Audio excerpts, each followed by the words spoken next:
Welcome back to Do You Even Real Estate? Your host, Adam and Libby Mitchell, will discuss all things real estate related. We will take you through first-time home buyer all the way up to full-time real estate investors. So stick around. You may learn something. Thanks for watching.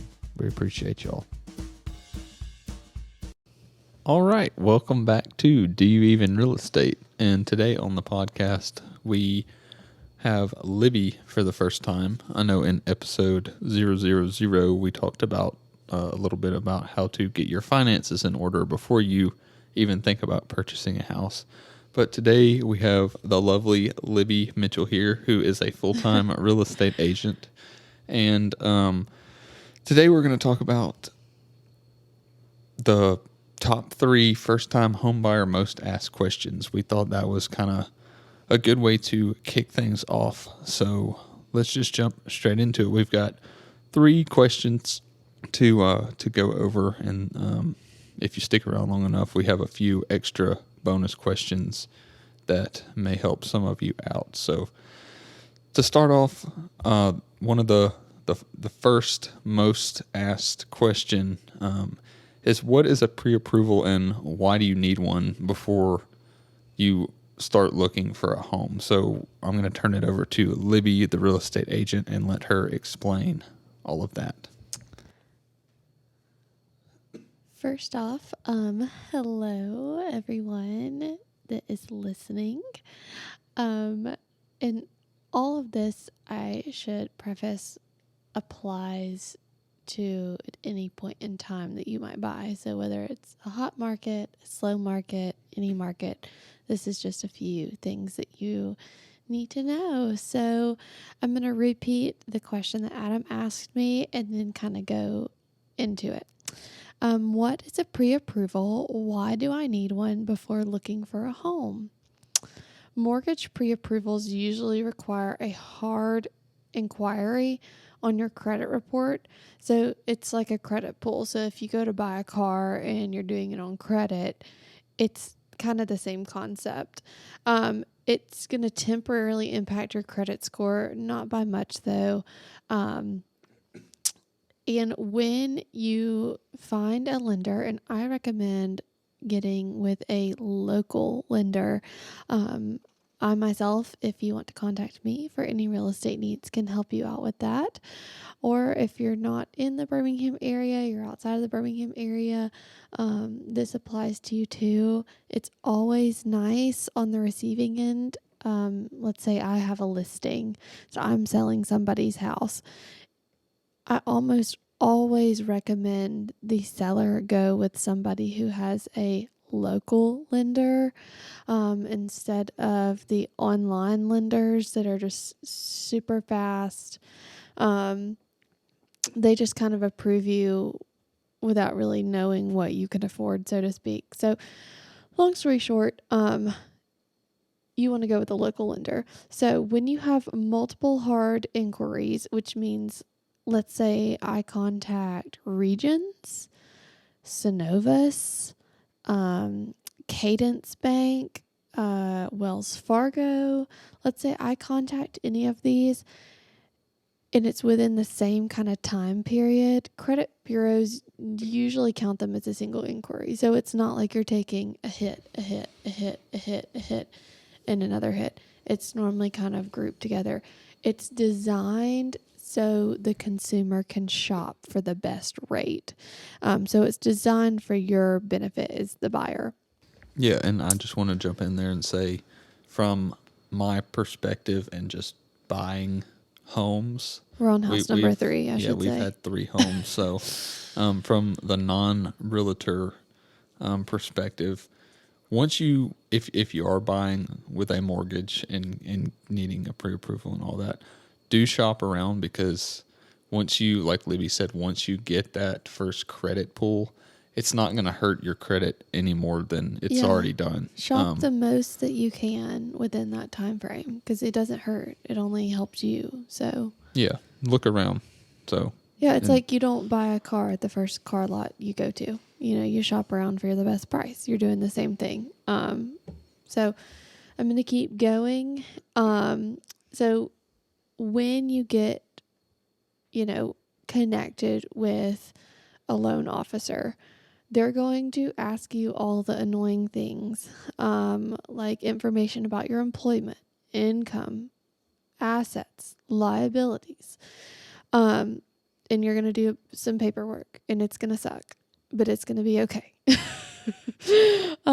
After you finish all of that, and I should add, a lot of people don't know this, but when you contact a realtor, I don't know.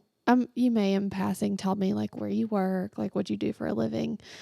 But I don't know how much you make. You could be a millionaire, you could be a billionaire, you could have no money.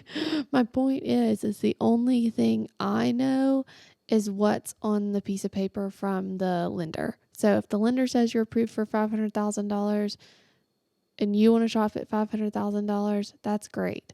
Sometimes people are approved for $500,000, but they have an extra $100K laying around in investments that they want to use too. So, I mean, their budget turns into $600,000. So with all that being said, real estate agents are not necessarily like all up in your business. That's who the loan officer is for. That's what the bank is for. So once you fill out all that paperwork, you're going to receive a pre-approval letter. So I will receive that pre-approval letter, and I will work closely. If they're a good agent, they will work closely with your local lender to make sure everything is squared away and everybody's on the same page. So when you get that pre-approval letter that lays out the amount that you've been pre-approved for, that is like the golden ticket, so to speak. It doesn't guarantee that you're going to win that offer, but it does set you apart. In this day and age, I would say in the last like 4 years, it's pretty rare to get an offer that does not include, or submit an offer that does not include a pre-approval letter. So as a bystander, what does the pre-approval letter get you? Like, what's the point in me hurrying up to do all of this before I buy? So if you shop without one, that tells the seller, the person's home you're wanting to purchase, that I'm just window shopping. I may or may not have the money. And that's not really reassuring when Jane Doe, that's also looking at the same house you are, has one that says, yeah, I'm good for the money and my bank says so. So you really want to have that. That way it looks like you're a serious shopper, you're really interested, and you're kind of invested in this process. That doesn't mean that you'll win, because like I said, pretty much everybody shops with that. If you don't, you are the outlier, period. Unless you have cash. And then I would recommend a proof of funds letter that says, I got it in the bank. Yeah, but typically first-time home buyers don't shop with cash. No. Unless you're just you're just a saver. And if you do, I need to know what you do for a living. So, anywho, okay, Adam, do you want to cap anything off with that part and move on to the next one?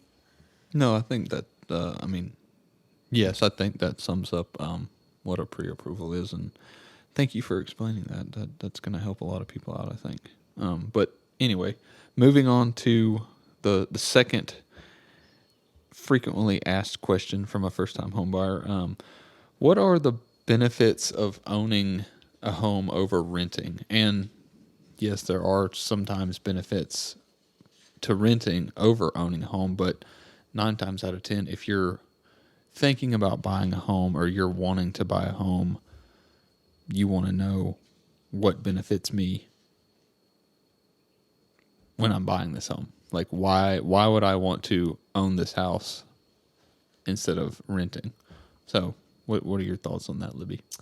So I would like to say that that's a question that is situational. So what is good for Adam may not be good for John, because they might live 2 completely different lives. So I'll open it up with, first off, owning a home, you accumulate equity. What is equity? It's basically money in your pocket. It would be the simplest way to put it. Um, and owning a home, when you own a home, for most people, it is your biggest asset. I would like to say your average American. Um, it's what you have with the most value on it that has your name on it. So whenever you purchase a home, you'll put money towards the principal of your home. So you'll have principal and you'll have interest. So, it's like a car. It's think of it like that. You're paying on a car. Are you going to pay towards the principal or are you going to pay towards the interest? It depends on what type of loan you have.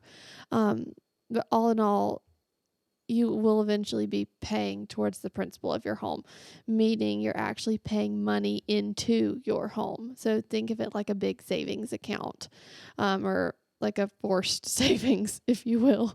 It's yours, and you can do what you want with it. You can decorate it how you feel, landscape the way you want, pending if you want to live in an HOA community or not. Most of that just is within reason.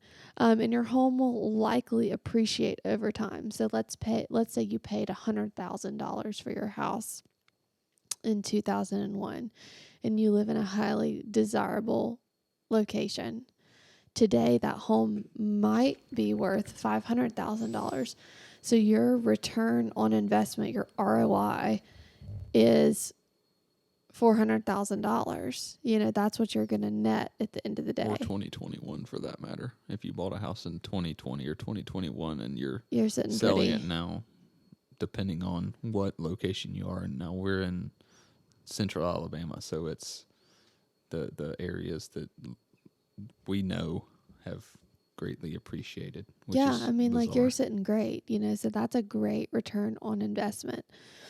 So let's segue that into renting. Um, in some cases you may want to rent, such as if you move to a new city and you're like, this is my third day here, and you don't even know whether you want to take a left or a right. You don't know where that road leads.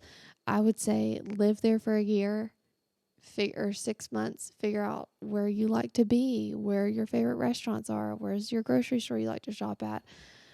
What areas are good and which areas are bad. Like if you're new to an area, Yeah. rent and talk to people, learn the bad sections and the good sections. Because typically whenever we were talking about appreciating a minute ago, whenever you buy a house in a quote bad section of an area or a city, that will depreciate. Probably not gonna appreciate, right? Yeah. Exactly. Or so it would stay the same. And the whole goal is you want your home to make you money over time. That's the goal. So back to renting. So if you're in a new city, take your time, learn the area, figure out like where you like to be the most, and then shop in that area. Don't just dive right in and then buy something and feel like you're stuck in it. If you're fresh out of college and you need to kind of save up a little bit, if you have a job that moves you around every year or every couple years, like renting makes sense. Like don't buy something just to buy something. Like your lifestyle may not fit buying a home in whatever season of life that you're in, and like that's totally fine. Try to invest that money instead. Try to do something else with it that might help you make more money over time. So if you're going to be in an area at least three years and up, most likely, then buy a home. If you'll be in an area 3 years or less, just stick to renting. That's kind of my rule of thumb.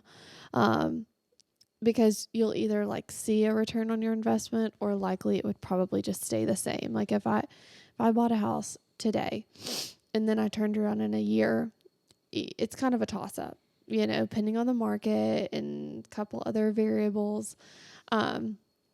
you may or may not see like a big jump in property value, or what you could get. And it also depends on how much you're putting down, how much you owe on your home.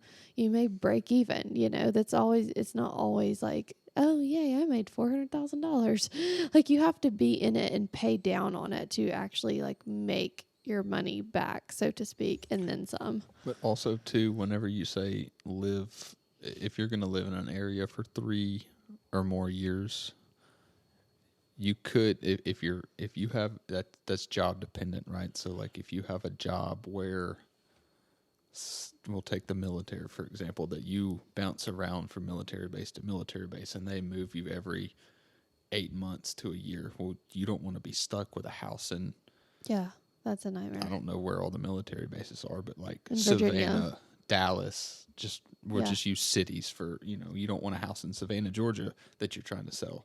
Then you move to Dallas, Texas, trying to sell that house. Well, Yeah. you It's start much easier just to accumulating like houses and it's like, pick oh up and God. go.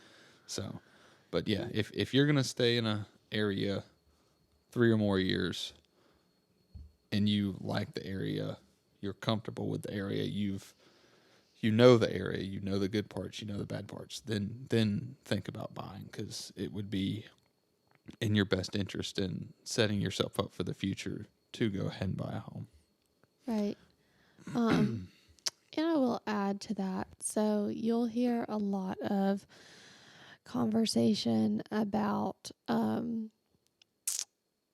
interest rates and things of that nature, which is segueing into our next question. Da, da, da, da. What is the difference between FHA, VA, USDA, and conventional loans? So I would just like to blanket this conversation with, our interest rates horrible right now? It depends on who you ask. If you ask Adam and I, our very first house, Adam and I didn't have credit cards. So when we went to go buy our first house, like, we didn't have a credit score because like we didn't have car payments either. So like we had nothing for a bank to go off of. And at the time, interest rates were not great. I think I remember us getting our first house at like 7%. So that's about what it is. It was a 7% adjustable rate is what it was. So it could have gone down the next year or it could have gone up to 8 or 9%.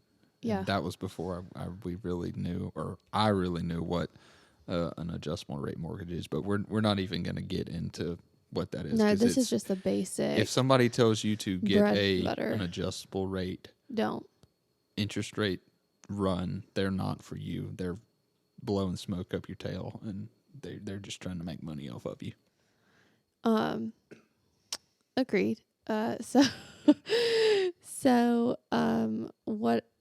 is the difference between all of these different types of loans? I think I was talking about how the rates are not fabulous, but it depends on who you ask. So Adam and I's first loan was around 7%, and it was adjustable. It was horrible.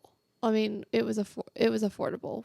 It was manageable, but like obviously a lower interest rate is always better. Duh. So, anywho, we also bought in the craze of 2021? Yes. We Okay. bought our first house in 2018. Then we sold it 2 years later and bought another house in 2021. Yeah. Because we bought this one last year in 2023. Okay, yeah. So, pardon the yawn. It's been a long day. So, long story short, so we bought our second house in 2021 and we got a killer rate like everybody else that bought in 2021 when they were just handing loans out like candy. 2%. So shout out to all the people that are still in their 2% interest rate home. You are living life, let me tell you. So that's probably the lowest that anybody ever has seen. So all that to say is now we are cruising at between like 5 and 7. It fluctuates all the time. So when I say it depends on who you ask, it really does depend on who you ask. Like it's it's been way worse than 7%. Okay. It's not the end of the world. But what that means for you is you really need to focus on shopping within your budget. So what is the difference between FHA, VA, USDA, and conventional loans? So I think we should just go ahead and knock out, or you should go ahead and knock out what a VA and USDA are, because I think Those are those are simple. kind of, well, they're simple, but they're also kind of very specific to a certain group of people and area of Yeah. whatever area you're looking for a home in. Okay, so we'll start out with VA loans because that's kind of quick and easy. Um, Shout out to all of the military and veterans that are retired and currently active duty that have served our country.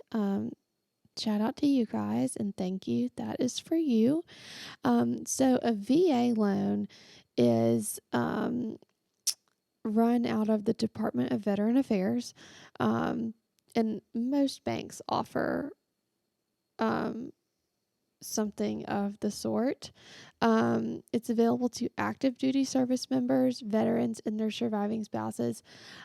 Typically, you can get a decently low interest rate, lower than, I should just say, like current market rates. Typically, you can get a lot lower. And your money down on whatever you want to purchase is a lot less too. So let's say Jane is not going the VA route because she's not a veteran. She can't use it. And her down payment has to be $10,000. The VA for Joe might say, "Hey, Joe, you know what? Thanks for your service. We'll lower that down payment to $5,000." So it really just depends. Depends on who you use for your VA loan too. And sometimes they offer specials like they cover closing costs for you, etc. Depends on the bank.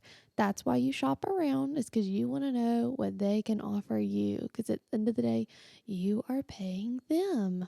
So you are their client, so to speak. So, anywho, again, thank you for your service. That is covering the VA loan.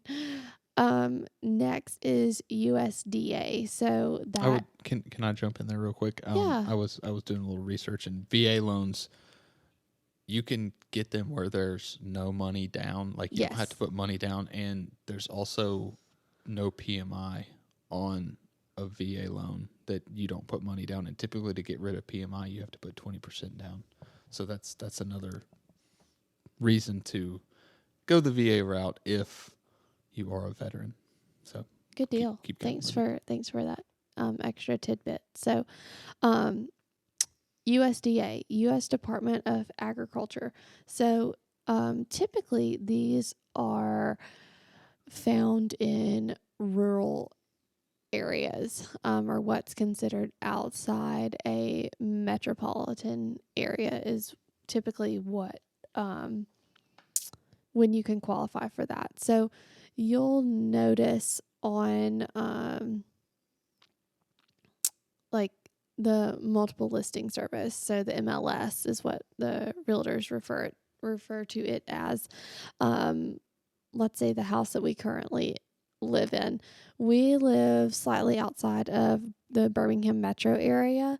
And when the house we're currently in was listed, it was listed as it could accept USDA loans. So, what is a USDA loan? It's a single family housing guaranteed loan program available for low to moderate income borrowers purchasing homes in qualified rural areas. So, you'll see a lot of these though in like farm country. So like heavy farmers, farmland, like that kind of thing.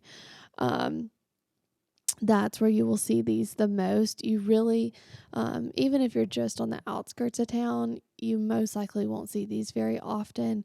These also offer, sometimes the option of little to no money down, depending on your lender. Again, that is why you shop. You want what works best for you and who has the best rate. So, With that being said, that is the USDA loan. Now we will go back up to the FHA. I like to say FHA is first time home buyers. That's how my little sweet first time home buyers remember what loan to ask about. FHA starts with an F, first time home buyers. So just kind of like connect those two in your mind. FHA loans are designed for first time home buyers. The loan's credit score requirement is lower than many other loans. And depending on a borrower's credit score, they can make a minimum down payment of 3.5%. So FHA loans sometimes also let you do no money down. It depends on your credit score. It depends on your lender. There's a lot of other variables that go into it, but like Adam and I don't qualify for FHA anymore because we're on our third house. Like we're not first time home buyers anymore. So we don't qualify for this. So it's worth looking into it if you are buying your home for the first time, because sometimes you can get a better interest rate, or better perks, I should say. Like they might offer some closing costs or, various items like specials that they're running if you go an FHA route. So um, that's kind of the gist of FHA. Our last one is conventional loans. Typically, I always say conventional is king. Cash is king, really, but conventional is king. That makes you look the strongest when you present an offer to somebody. Conventional loans typically have a higher credit score requirement, but may offer more flexibility with loan terms and interest rates. So, excuse me. So what that kind of means is it's better for you. It's better for the person that has the loan. If you do conventional loans, typically you have a little bit more money down. Typically it's not your first home. And you have more than like, what would you say, Adam? Like 10% down? Yeah, it's 10% plus, I would say, on a conventional loan. Right. I mean, if you're doing a conventional loan, like we said in the first episode, try to get 10% down if you're buying a house. But if you're not, your terms are better. Yes. If you can go conventional. The more money you have, the better it's always going to be. But right. Yeah. And I won't get into like the nitty gritty of this, but I know a hot topic in today's, real estate world is you can buy your interest rate down. So if you have the extra cash flow to do it and you're in that box of conventional loan and that's the route you're going, but you really want to like bump that rate down, a lot of banks offer the interest rate buy down option, which, yes, it sucks because you're essentially like blowing money out your window onto the interstate, never to be seen again, but it would make your monthly payment less. So it just depends. Would you rather have cash in hand or would you rather your monthly payment be lower? And a lot of people pick lower just to kind of get some relief from the craze. I would also like to add that a lot of local lenders in the area that I've noticed that we're currently in, which is Birmingham, Alabama, and in this general vicinity, a lot of banks are offering a free 2-year refinance. So be on the lookout for that if you're currently shopping.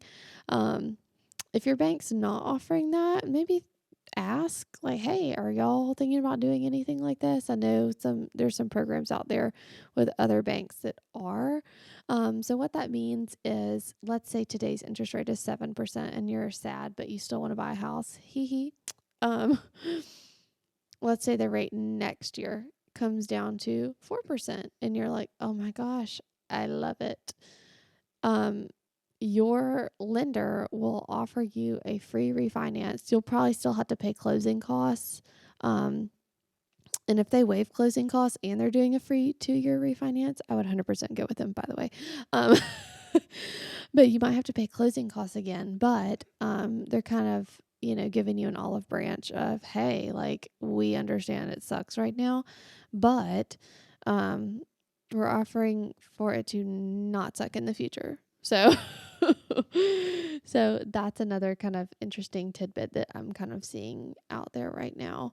But yeah, all in all, your takeaway from this particular question is if you can go conventional and you're not a veteran, that is your best choice for terms that will be most favorable to you. If you're just your average Joe, try to go conventional. Yeah. And I would also like to add on turnaround times on the loans. Like typically a conventional loan, the turnaround time is a lot quicker than say the USDA or Yeah, VA loan, and maybe even 60. FHA. I don't. You would have to get with your Yeah, realtor and get in contact with a local lender in your area to like get the full gist and timing and everything for whatever you want to ask, whatever right. loan you want to ask about. Well, But and I also say that from a like so I help people buy houses and I also help people sell houses. There's a common misconception I feel like where people think, "Oh, you only list or you only help people buy." And no, we do both. Like real estate agents do both. Like I mean, I can just turn around tomorrow and say, well, I only want to be a listing agent. I only want to sell houses, but that's just, you're limiting your income. So that's kind of dumb. Um, but all that to say is you're, how do I phrase this? So if I have a listing and Adam and his agent submit an offer and it's a conventional loan, they have a pre-approval letter and, they look like and they're with a local lender and they look like a solid buyer. I know that that loan's probably going to close in 30 days because that's on average. Now, and this is not to, steer you away from doing any other type of loan. I'm just kind of letting you know different scenarios. So if Adam is doing a FHA loan or a USDA loan, um, or a VA loan, sorry if I already said that. FHA, VA, or USDA typically take a lot longer than conventional. Thank you. I think I'm losing it over here because I'm thirsty. Um, so, so if you do any of those, typically I would say it could be 30 days, depending on how fast your lender works, and the underwriters. It's like it's a group effort over there. Shout out to all the banks that work hard. Typically you're looking at 30 to 45 to 60 to 90 days. Like, I mean, it could be any of those. So all that to say is if you're presenting an offer to somebody, your conventional loan is like, I can make this happen within the month, or you can drag it out a little bit longer depending on what people's needs are. Could be attractive to different people. So Yeah, it's all going to be situational. So yeah, this just it's situational. you'll just have to determine what the situation is in your area and then kind of go from there. But that's kind of Yeah. what Libby has. I've heard Libby and her You group talk about. Depending So on the house too. Like if it's a popular house and there's showings on it all day long, you don't want to do anything except a conventional loan. Like that it you're basically telling the seller, I'm going to hang you up for a little while. You're going to be stuck with me and you're not going to close as fast as you'd probably like. It's generally what that says. Um in the most loving way and respectful way, of course. So if you have stuck around with us this long, congratulations. For all 35 minutes. You're either probably like, I can't wait to hear the next episode, or you're saying, I will never listen to these crazy kooks again. So here's some bonus questions.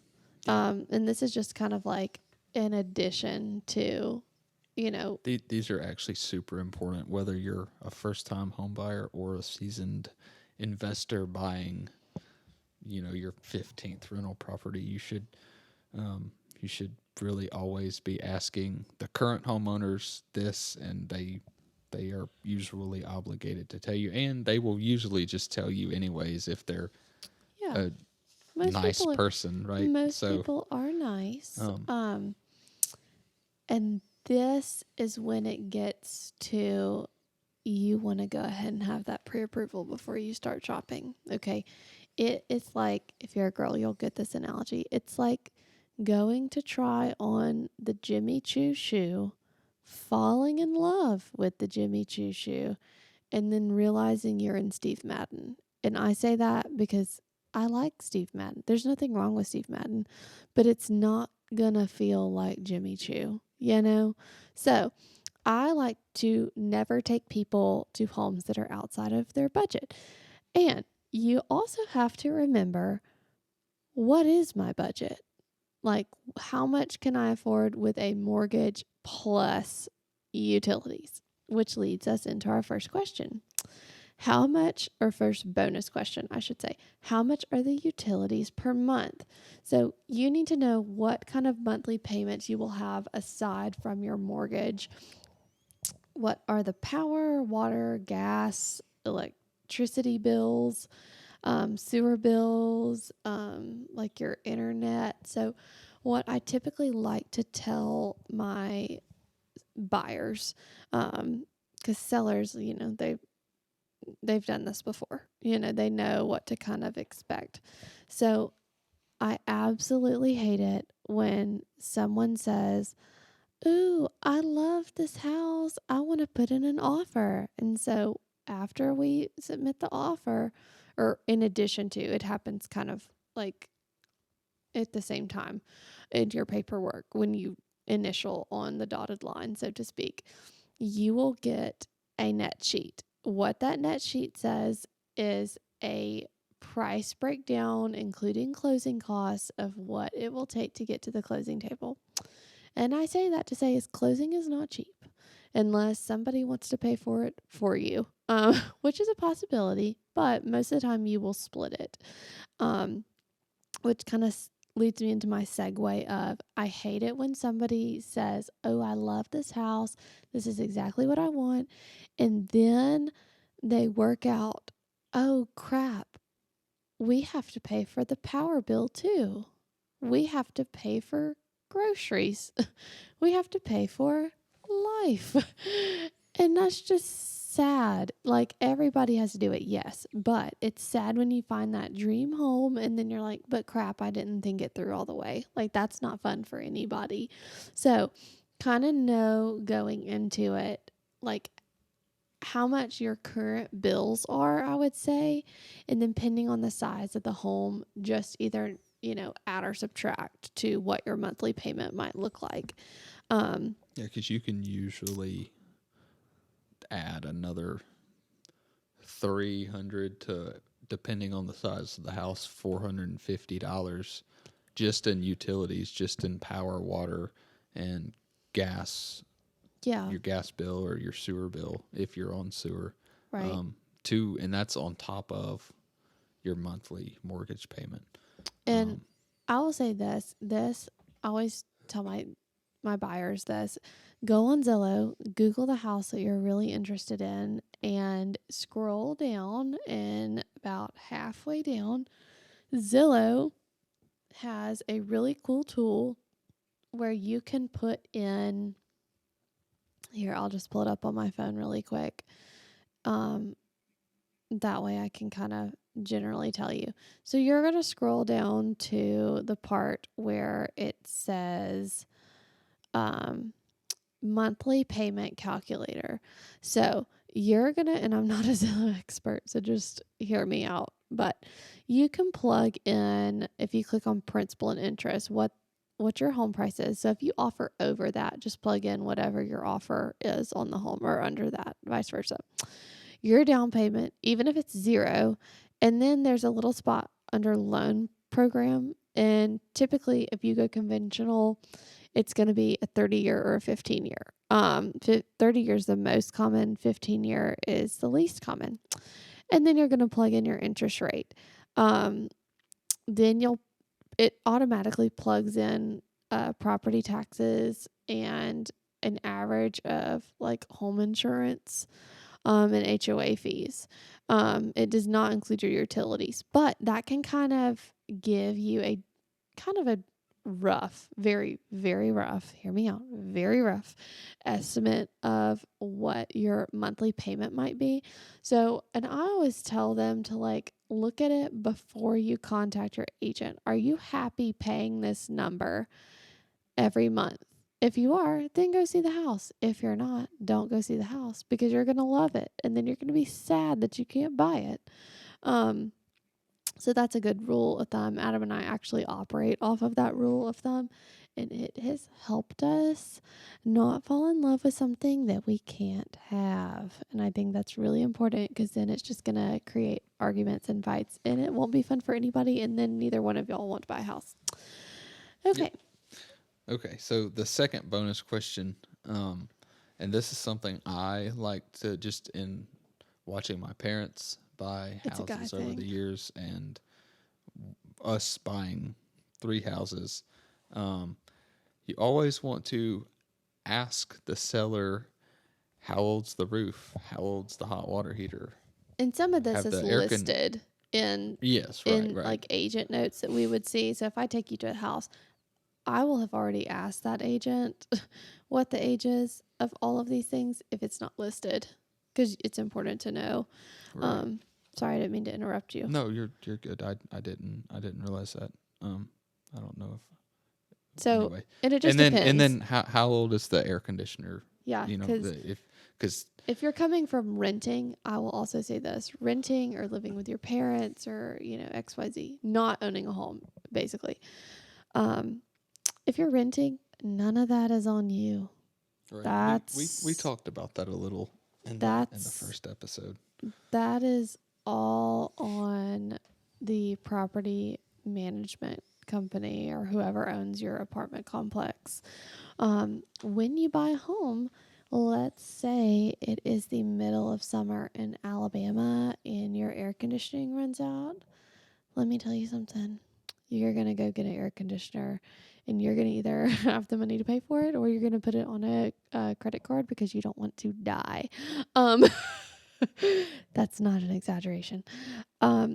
So you want to know, that is on you, the home owner. That is, the peak in the pit. The peak is that you can make some money and get some equity. The pit of owning a home is you're responsible for everything. So it's always good to know the age of the roof. And also, I would like to add that. But before you go any further about the roof, typically, if you are going to put a roof on, insurance will cover it. If it's hail damage, if it's storm damage, things like that. If you get a roofing company out there, they can usually find some type of damage that's gonna warrant a replacement. And then at that point, you're gonna have to pay is your deductible. But the hot water heater and the air conditioner, the hot water heater, it's really not that big of a deal. They can run you $1,500 to $2,500 is what we've kind of paid in the past. Air conditioner units, that's can be $10,000+ depending on the size of your house and the number of units you have on your house. Like if you've got a 2-story house, you're more than likely going to have 2 units, or a what do they call them? A split level. Yeah. So yeah, it's split levels. If we're using terms that you're like, what is that? A split level home is when you walk in and you pick which way you want to go, up or down. If you go up, it's normally to like the living room, bedrooms, main level of the house. If you go downstairs, there might be another bedroom, but it's typically like an office bonus area plus garage space is kind of what split levels are. So if you hear us, it's just a type of floor plan. Yeah, we can get Um, into different, like what a condo is, what an apartment is, what a single family home, Townhouse. what a townhouse is, Yeah. connected townhouse, all of that in another episode if we get around to it. But I think that actually might make a good episode But for yeah, first time home buyers. so, and I guess to circle it out is I think Adam and I have really enjoyed owning a home. And I should like to add that our first two homes that we purchased, I helped facilitate the sale of the home that we just left and the purchase of this one. But our very first two homes, I was not an agent. I was not a realtor. So I, kind of have a good lens of, was it worth it? Was it not worth it? That kind of thing, without, you know, being the pushy salesperson. um, I think it's worth it. I also, if it fits your lifestyle as well, to add to that, I also would just make sure that it's comfortable. Like every month you're sitting in your living room watching your TV thinking like, I really love it here. Not, oh my God, I have 5 days to make this payment and I can't make it. You want to feel happy there. You don't want to be house poor. You don't want that house to feel like it owns you. Um, and that just depends on your budget and like how you shop. Like if you're qualified for $200,000, maybe start shopping at like the 150s, Like there's nothing wrong with that. It's just going to make your life easier. And to also add to that, it would give you the opportunity to have a little extra wiggle room in your monthly budget in case one of these things that we just discussed happens. It kind of gives you some playroom like any other budget. Um, Anything else that you bring in can go towards saving in case of something. And that's just like part of it. When you own a home, you always kind of have to be, one step ahead. And that way you won't feel the burden of home ownership, so to speak. Is there anything you want to add to that? No, I think we've covered everything. I mean, this is kind of all the questions that This we is just had basic as like questions. first time home buyers, and that's who we want to help out, right? We're Yes, here. We wanna talk about I first love time home first time buyers, home but buyers. also we do want to also talk about investing and buying rental properties in future episodes. But Sure. the first couple of episodes, we would like to just Yeah. kind of cover the basics, and maybe in the next episode or maybe the one after that, we'll go over, you know, interviewing a realtor. What should your realtor be bringing you, et cetera, et cetera. Just stuff like that. So if you like what you're hearing, if you got anything out of this Yeah, podcast, out of this talk, and also think we might be working on a forum about where somebody can like put a question. Um we're working on that. Uh so if yeah, and we'll in the like show notes in the description below. We're on Apple Podcasts, Spotify, and also I'm posting these on YouTube. And you can find us at Do You Even Real Estate. That's just the tagline. And also we'll put Libby's contact information, like an email address or something, yeah, in the to hit me description. So up. if you do have any questions about real estate, if you're in the Central Alabama area, she can definitely help you Yeah. find a house Love or to just help. answer questions, right? Sure. Um, And I would like to say that shout out to my mom, Paige Chambliss. We do it together. We share clients equally. And if you do decide to work with us, if you're in the Birmingham area, um, we would love to work with you, and you get two of us. So there's always somebody that's going to be able to answer your questions. We're always by our phones. Um, we're a lot of fun, and we normally like to treat our clients here and there. We typically like to go grab coffee or lunch when we're meeting somebody for the first time to kind of like discuss what their expectations are, what they're actually looking for. And that way we can kind of like tailor the experience to that individual or to that couple. Because I think that's really important, because it's when you're shopping for a house, it's not a one size fits all kind of thing. Like what might be right for me is not right for them. It's so personal. And so taking that extra little bit of time to get to know that family or that individual is really important, and it makes a difference when buying or selling something. You know that person, you know what their needs are going into it. So you never feel like you're backtracking or you're not doing enough, because you already know what they need. So I don't think I have anything else to add other than we'll see you in the next one. Yeah, thank y'all for sticking around. We've almost been on here like 55 minutes. So Sorry, I'm a talker. thank y'all for sticking around. No, we're trying to get all the advice and everything that we've learned out. So stick around for future episodes, and if you get something out of this, follow us on Apple Podcasts or Spotify, and even on YouTube. And hopefully we might have video podcasts coming out soon. We haven't quite figured out how to set up all this stuff yet. So, but anyway. Or it's because my hair's in a ponytail today and I didn't want to. Anyway, thank you for listening to the Do You Even Real Estate podcast, and we'll catch you on the next one. Talk to y'all later. Bye.